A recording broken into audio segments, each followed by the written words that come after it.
السلام علیکم ورحمۃ اللہ وبرکاتہ۔ محترم ناظرین، پیارے بھائیوں اور دوستوں، مہمان بن کے آیا ہے، رحمت بھی سنگ لایا ہے، منتظر تھے سب جس کے ماہ رمضان آیا ہے۔ محترم دوستوں، اللہ تبارک و تعالی ہمیں ماہ رمضان عطا کیا۔ یہ بڑی خوش نصیبی کی بات ہے کہ گزشتہ سال کی طرح اس سال بھی رمضان کا مہینہ دیکھنا نصیب ہوا۔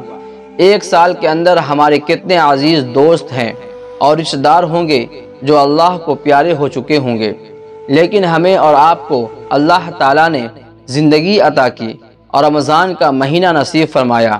ہم اس کی کس طرح قدر کریں، اس کے فضائل و برکات کو کس طرح حاصل کریں، آج ہم اسی پر بات کریں گے۔ تو سب سے پہلے رمضان کی فضیلت کیا ہے، اس کی ایک حدیث سن لیں۔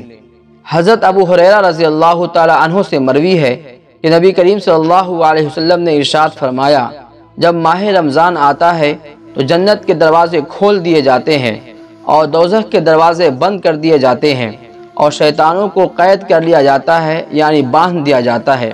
رمضان المبارک کے احترام میں نبی کریم صلی اللہ علیہ وسلم اپنے معمولات، عبادت و ریاضت میں اضافہ فرما دیا کرتے تھے۔ اسی مہینے میں اللہ تعالیٰ کی محبت اپنے عروج پر ہوتی ہے۔ اسی شوق محبت میں آپ صلی اللہ علیہ وسلم راتوں کے قیام کو بڑھا دیا کرتے تھے۔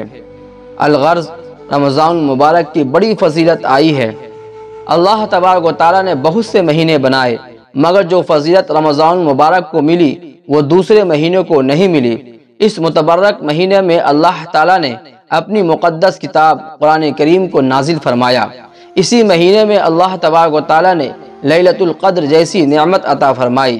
یہ ماہ رمضان اللہ تعالیٰ کی خاص رحمتوں اور برکتوں والا مہینہ ہے، لیکن خوش نصیب ہیں وہ لوگ جو اس ماہ مقدس کو پاتے ہیں اور اپنے رب سے اپنے گناہوں کو بخشوا لیتے ہیں اور اپنی مغفرت کا پروانہ حاصل کر لیتے ہیں، اور بد نصیب ہیں وہ لوگ جو اس ماہ مقدس کو لہو لعب یعنی کھیل کود اور شیطانی کاموں کے نذر کر دیتے ہیں اور بعد میں کف افسوس ملتے رہتے ہیں۔